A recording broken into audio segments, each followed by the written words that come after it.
Em 2024, estreamos o programa Você Saúde. Foram mais de 40 ao todo nestes meses em que abordamos assuntos importantes para que você possa ter uma melhor qualidade de vida, auxiliando na prevenção, conscientização e orientação sobre condições e doenças. No nosso primeiro programa, falamos sobre a amamentação como a criação do vínculo entre a mãe e o bebê. Além disso, o leite materno é um dos alimentos mais nutritivos do mundo e ajuda no desenvolvimento da criança. É o melhor alimento. Eu sempre tenho o hábito de falar que nós geramos aqui, produzimos aqui, logo não existe outro leite melhor para os nossos filhos senão o nosso mesmo leite, aquilo que nós produzimos. Além desses benefícios, né, Ana, o leite materno ele também promove essa conexão entre a mãe e o filho, né? Isso mesmo, Stephanie. Quando essa mãe, ela traz essa criança para amamentar, ela tá ali fazendo um aconchego com essa criança, faz uma troca de olhar, onde tem liberação de ocitocina, onde essa criança consegue se conectar melhor com essa mãe. Eu sempre tenho o hábito de falar, uma coisa é você carregar a criança, outra coisa é você conhecer. Você vai passar a conhecer a partir do momento que nasceu. Então agora, com a amamentação, você vai começar a fazer essa conexão, você vai passar para essa criança anticorpos materno, que vai prevenir a saúde dessa criança e também vai ajudar na prevenção de câncer de mama para essa mulher. Ana, e é normal as mães terem dificuldade, principalmente aquelas mães de primeira viagem, com essa questão da amamentação ali no primeiro momento? É comum a gente observar que existe as dificuldades da pega e da posição, mas não necessariamente precisam acontecer, Stephanie. O que a gente precisa se atentar? Existe uma posição correta para amamentar, que é como essa mãe está sentada e como está esse bebê em relação ao corpo dessa mãe. E também a pega, que é como que está a boquinha dessa criança em relação a esse seio.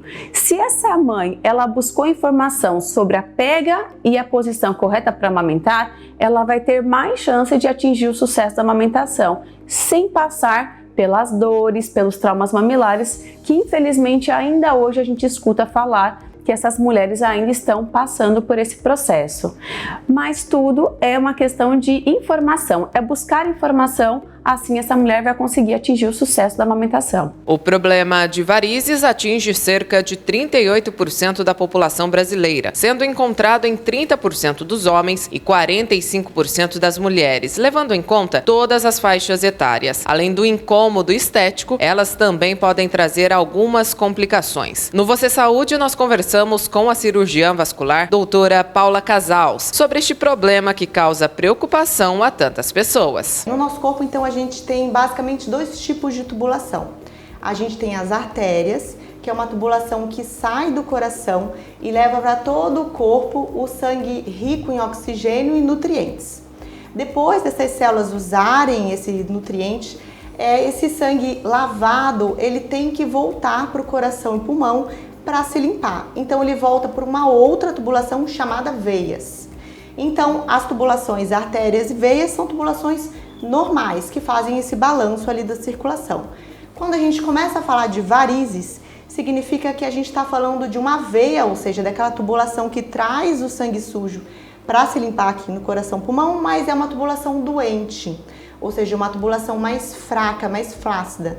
Por isso que a gente tem, na maioria das vezes, varizes nas pernas, porque as pernas é o lugar mais distante, onde a veia tem que ter mais trabalho para jogar esse sangue aqui para cima. Quando a gente perde essa fraqueza da parede da veia, a veia vai se tornando varicosa, ou seja, vai se tornando flácida. Então ela não consegue jogar o sangue direito para cima. E aí o corpo vai criando alguns vasinhos. Vasinhos são vasos um pouco mais dilatados da pele. Então, na verdade, quando a gente vê um vasinho na pele, é como se a gente visse uma ponta de iceberg. Então a gente vê só o vasinho, mas a gente sabe que está tendo todo esse mau funcionamento, essa dificuldade do sangue subir. O que as pessoas têm de inovação com relação às varizes e aos vasinhos? Hoje em dia, antigamente, né, eram tratamentos bastante invasivos. Como que está hoje? Então, o que a gente gosta de falar? Que sempre existe um melhor tratamento para aquele paciente. Hoje em dia a gente tem outras técnicas sem ser aquela que necessariamente a gente tem que levar ao centro cirúrgico para fazer grandes cortes. A gente tem aplicações de espuma de polidocanol que podem ser feitas no ambiente da clínica, do consultório, e até mesmo tratamentos com laser. Seja um laser que a gente coloca dentro da veia ou um laser que a gente faz por cima da pele. Mas, independentemente disso, não é todo mundo que é apto para todos esses tratamentos mais modernos. E muitas vezes a gente usa num tratamento de um paciente várias técnicas. Mas graças a Deus, hoje a gente não tem aquela necessidade de ser somente no hospital para tratar as varizes. O tratamento de varizes e vasinhos, eles são duradouros? É algo que tem que ser recorrente? Uma ótima pergunta. Uma dúvida muito comum quando chega no consultório é essa: existe cura? Se eu tratar os vasinhos e as varizes nunca mais vai aparecer? A gente sempre tem que ter em mente que a doença ela é genética e ela é crônica. Então a gente tem sim que tratar assim que aparecer, principalmente as varizes e os vasinhos, para aliviar o nosso sistema, aliviar nossos sintomas, mas não significa que nunca mais na sua vida vai aparecer esses vasinhos e varizes, vão aparecer. Agora, quanto tempo depois do seu tratamento vai aparecer depende de dois fatores. Um fator é como foi feito esse tratamento. Esse tratamento foi feito pesquisando todas as veias doentes, principalmente as mais internas, tratou completamente desde a raiz do problema. Se tratou, tem grandes chances de ser duradouro. Outra coisa é, você está levando uma vida de prevenção das suas varizes? Porque não adianta a gente tratar das varizes e continuar sedentário, continuar ali com uma péssima alimentação, utilizando altas doses hormonais, engravidar logo em seguida. Isso acaba estimulando o corpo a aparecer varizes muito próximas ali ao fim do tratamento. As informações voltadas à saúde do público infantil também tiveram espaço em nosso programa. Um dos temas abordados foi a asma e a bronquiolite. Bronquiolite funciona da seguinte forma. Basicamente, sem se estender muito na mediquez, no nosso linguajar médico, a árvore respiratória, o bronquíolo do bebê, ele é muito fininho, ele é muito delgado, muito pequenininho para o bebê, que está ótimo para ele. Por volta do 6º mês ele começa a aumentar de tamanho. Para o bebê isso é perfeito. Porém, quando ele começa a ter uma inflamação causada por um vírus, o que acontece? Ele começa a ter um edema, ele começa a ficar inchado, a ficar inflamado. Se você lembra da matemática na escola, a área do círculo é π vezes o raio ao quadrado. Então qualquer inflamação, por menor que seja, faz o quê? Perde muito volume. Então começa a causar uma obstrução muito grande no pulmãozinho do bebê, na árvore respiratória. Por isso os bebezinhos pequenos são mais suscetíveis, ao contrário dos adultos. Tá? O adulto, ele tem várias bronquiolites, tem infecções por vírus social respiratório e não acontece grandes problemas. Ele tira muito bem, mas no bebê isso é um grande problema. O bebê se contamina como? Geralmente pelos adultos e por outras crianças contaminadas. O senhor falou que tem esse vírus principal, que é o principal transmissor, mas quais são os outros também? Olha, você tem 75% causados pelo vírus social respiratório. Depois nós temos a turminha que vai na onda, que são coronavírus tipo 1, antes da epidemia do coronavírus ele já era famoso, adenovírus, parainfluenza, rinovírus, bocavírus e mais alguns ainda que aparecem aí na listagem.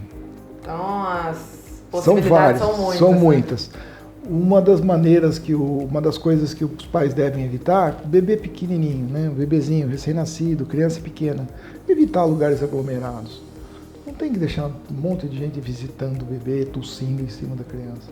Aqueles pais mais chatos que, ninguém veja, fica perto do meu filho enquanto ele não crescer um pouquinho, não tomar as vacinas, estão certos. Não estão errados não, estão certos mesmo. Doutor, existe chance, então, dessa bronquiolite se desenvolver para uma asma? Como que funciona? Então vamos lá.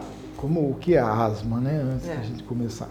A asma é uma doença heterogênea, com múltiplos fenótipos e endótipos, que você tem algumas características no indivíduo. Primeiro, você tem uma hiperresponsividade brônquica, o pulmão dele responde mais prontamente a alguns estímulos, você tem uma broncoconstrição reversível ou não totalmente com tratamento. A asma é multifatorial, não tem uma causa específica sozinha, ela tem De um lado, o fator genético, pai, mãe com asma, isso aumenta muito a incidência. Do outro, você tem os fatores ambientais, e aqui eu vou incluir poluição, cigarro, que é uma tristeza, mofo, poeira e os vírus. A bronquiolite está agindo aqui nos vírus. Tá? Então, todas as infecções virais de repetição podem evoluir para um quadro de hiperresponsividade brônquica e gerar um quadro de asma se você tiver um fator genético junto. É uma doença multifatorial. E aí você vai dividir, você vai fenotipar, fazer um fenótipo, são características próprias do indivíduo. Fenotipar a asma. T2, T1, T2 alto, T2 baixo, se a asma é eosinofílica, se a asma é neutrofílica, para começar a iniciar o tratamento. Então a resposta é, bronquiolite pode evoluir para uma asma se a criança tiver fatores genéticos associados, ela pode contribuir sim. Pode contribuir para o desenvolvimento do quadro asmático. E a asma, ela pode ser desenvolvida desde criança? Desde criança, já começa desde pequeno. Quais são os sintomas? Geralmente tosse, chiado no peito, cansaço, mas ela pode não dar sintoma nenhum desses daí também. Apenas uma sensação de aperto, um choro intenso. A gente tem uma história que a gente fala, nem tudo que chia é asma e nem toda asma tem chiado, né? Então você pode ter vários sintomas clássicos. Às vezes a criança tem crise de choro frequente, dispneia, cansaço aos esforços ou sem os esforços, uma tosse noturna persistente. Ah, mas pode ter diurna também? Pode. Pode ter diurna também. Chega perto de algum produto, começa a passar mal. Eu, por exemplo, chego perto de cloro ou aquela água sanitária, eu fico ruim mesmo, não tem jeito. É impressionante. Toda vez que eu jogo aquele negócio fora lá em casa, reaparece de novo. Eu acho que brota não sei de onde. Então ela pode sim desenvolver desse sentido. Então você, papai e mamãe, fiquem atentos a essas dicas que o Dr. Pedro Neto passou para nós durante o programa. E você sabia que a má alimentação pode ser a principal causa da sua gastrite ou do seu refluxo? Estes foram 2 assuntos que nós conversamos com o Dr. Rafael Arouca. O paciente, geralmente ele como você iniciou, né, ele começa sempre com uma queixa de uma má digestão, vamos dizer assim. É aquele paciente que tem uma alimentação de má qualidade, e logo depois que ele se alimenta, ele tem aquela sensação de, que a gente fala, comer pouquinho parece que comer um boi, né, que a gente chama de plenitude pós-prandial. Associado ao quê? A dor, né? Alguns pacientes têm muita dor de estômago mesmo.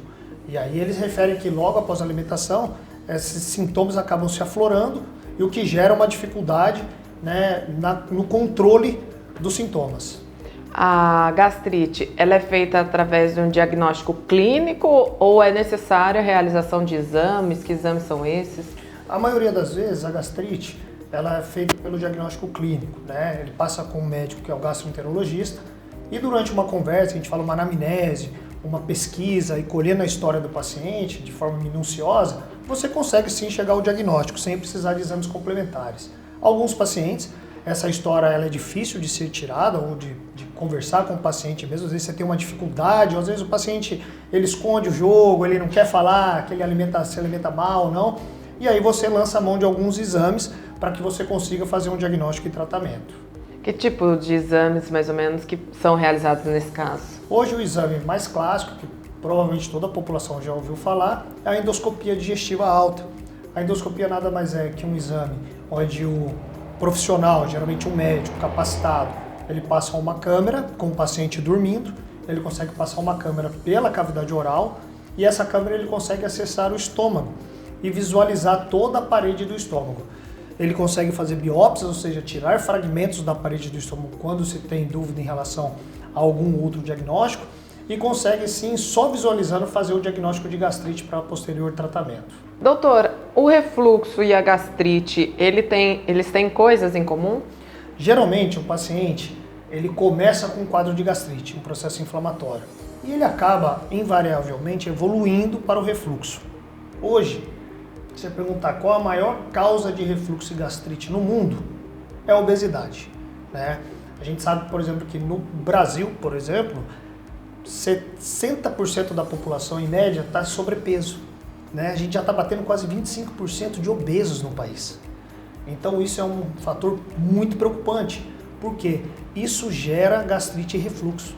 Então a maioria dos pacientes que procuram a gente aqui, ele já está com o peso fora da curva, e aí sim a obesidade acaba prejudicando muito e a gastrite acaba evoluindo para o refluxo na maioria das vezes. Então, o refluxo ele é um processo avançado da gastrite. É um processo avançado. O que acontece? O estômago ele está acostumado a manter um meio muito ácido. E o esôfago, que é essa parte que leva a comida da boca até o estômago, que é esse tubo aqui, ele não está acostumado com ácido. Ele está acostumado com um meio mais alcalino, que a gente fala. Então, o que acontece? Quando o alimento cai no estômago, o normal é o estômago ficar triturando esse alimento por uma média de 4 a 6 horas e mandar ele para frente. Essa é a fisiologia normal. O que acontece com esses pacientes com ganho de peso e a má alimentação, esse alimento, ao invés de ir para frente, ele volta. Aí ele vem aqui, ó. É como se a gente tivesse uma porteira e essa porteira estivesse afastada. Então o alimento volta e aquilo queima literalmente o esôfago. E a longo prazo, o refluxo ele vai causando alterações mais graves e até hoje em dia a gente sabe que uma das principais causas de câncer de esôfago é o refluxo e a obesidade. A tireoide é uma glândula em forma de borboleta que produz hormônios que agem em nosso corpo e metabolismo, desde a formação fetal até o avanço da idade. E também foi um dos temas que nós conversamos com a endocrinologista doutora Rosana Ferreira. A tireoide é uma glândula, ela está localizada na região do pescoço, um pouco à frente da traqueia, e ela é responsável pelo nosso metabolismo e o nosso catabolismo. O que é isso, né? Muitas vezes as pessoas chegam, você chega e pergunta, você tem alguma doença? Eu tenho tireoide. Não, tireoide é o nome da glândula que todos nós temos. Uns têm a tireoide que funciona demais e outros têm a tireoide que funciona de menos. E dependendo do mecanismo que ela esteja funcionando demais ou a menos, ela tem uma doença. É o nome da doença que é desencadeado pela alteração da diabetes. Que tipos de disfunções, né, que a tireoide ela pode causar? Ok. As disfunções mais comuns da tireoide, nós temos o hipotireoidismo e o hipertireoidismo. O que é o hipotireoidismo? O hipotireoidismo é uma patologia onde a tireoide ela não está funcionando de uma forma integral. No hipotireoidismo nós temos cansaço, unhas quebradiças, alterações de pele, né? Obesidade, que é muito comum. A pessoa acha assim, não, eu estou engordando por causa da minha tireoide. Não é bem assim. Você está engordando por quê? Porque a tua tireoide ela está hipofuncionante. Com isso, o que ocorre? Né? Alteração em todo o teu metabolismo endócrino. Inclusive, tem relação até com a diabetes. Nesse caso, por quê? Porque todos os órgãos, eles vão funcionar menos. Por isso que você tem alteração, tem queda de cabelo, alteração na unha, cansaço. Já o hipertireoidismo é quando a tireoide está produzindo hormônio além do que aquilo que tinha que produzir. Então, por isso que ela é chamada hiper. No hipertireoidismo você tem aumento da pressão arterial, taquicardia, irritabilidade constante, alterações psiquiátricas que muitas vezes são confundidas como doenças mentais, né? Tem pessoas que quando tem uma forma mais acentuada do hipertireoidismo, tem uma doença chamada exoftalmia. Não sei se vocês já repararam, aquele olho que fica grande, fica bem saltado. Isso tudo é causado pelo hipertireoidismo. De quanto em quanto tempo as pessoas precisam estar avaliando se está funcionando tudo certinho? Eu não gosto de dizer de quanto em quanto tempo, né? Se você perceber que você está com aumento de queda de cabelo, as unhas estão fracas, estão quebradiças, não está conseguindo emagrecer, está começando a ter um quadro de obesidade, ansiedade, ou às vezes sonolência, procure um profissional para fazer um diagnóstico. Fez o diagnóstico, é importante que a cada 6 meses você seja reavaliado, deixe o profissional te avaliar, deixe o profissional te examinar, deixe o profissional tomar conduta e discutir com você como é que vai ser daqui para frente. A alimentação é importante nesse processo. O que a gente pode falar a respeito disso? Hoje, em medicina de estilo de vida, a gente está mudando muito a questão de alimentação, né? Nós sabemos que o açúcar, ele é o vilão, tá? Ele é o cara que mais, eu falo cara porque ele é o cara, viu? Que alimenta as células cancerígenas e os tumores, né? Então a gente começa a orientar, vamos diminuir açúcar, né, o carboidrato, orientar a mudança de estilo de vida mesmo, que eu acho importante. Considerada o mal do século XXI pela Organização Mundial da Saúde, a depressão teve destaque neste ano no Você Saúde. A psiquiatra doutora Marcele Cardoso apresentou informações importantes para nós sobre a doença. A depressão é uma doença como outra qualquer. É um transtorno mental caracterizado por tristeza profunda ou uma falta de interesse profundo na maior parte do tempo em que impacta a vida do paciente, do sujeito. Além desses fatores que a senhora citou agora, quais são os outros sintomas também que podem ajudar a caracterizar a depressão? Então, esses são os 2 sintomas principais. Então, a gente precisa sempre ter ou um ou outro, que é a tristeza ou então a falta de interesse. Mas essa tristeza, essa falta de interesse, elas têm que ser intensas o bastante para causar algum tipo de sofrimento ou prejuízo na vida do paciente, e ela vem associada com outros sintomas, como por exemplo, insônia ou hipersonia, que é dormir demais, alteração no apetite, seja para mais ou para menos. Isso impacta também no ganho ou na perda de peso. Alterações cognitivas na pessoa, falta de atenção, memória, dificuldade de foco, distração. Outra coisa que pode acontecer é irritabilidade, falta de energia, cansaço extremo, agitação psicomotora ou retardo psicomotor, da pessoa ficar um pouco mais agitada com os seus movimentos, com a forma de andar, com a forma de se movimentar, ou então até um pouco lentificada. E pode também escalonar para o pensamento suicida, que é um momento, a etapa mais grave aí da doença. A senhora falou a questão da tristeza profunda, mas como saber, né, identificar, assim, é possível a gente identificar quando é uma tristeza ali momentânea, algo passageiro, que às vezes dura um pouco mais, e quando é a depressão? Isso é uma coisa que confunde bastante, vários pacientes perguntam, as pessoas têm essa dúvida, e é importante falar sobre isso. Tristeza todo mundo tem, e é importante que a gente sinta isso, é saudável. Então, quando acontece alguma coisa ruim, alguma coisa que a gente fica chateado na nossa vida, a gente fica triste, isso é completamente normal. Agora, quando essa tristeza ela não passa, ela se torna mais duradoura, muito intensa e principalmente causa prejuízo na sua vida, seja profissional, na parte amorosa, com outros relacionamentos, e isso sim chama a nossa atenção. E também geralmente vem com outros sintomas associados. Então a tristeza, que é considerada normal, saudável, ela tem uma duração mais curta, ela é um pouco menos intensa e ela não causa um prejuízo na vida da pessoa. Doutora, a depressão, ela é dividida por tipos? Tem isso? Tem isso. As pessoas normalmente não sabem, mas existem vários tipos de depressão.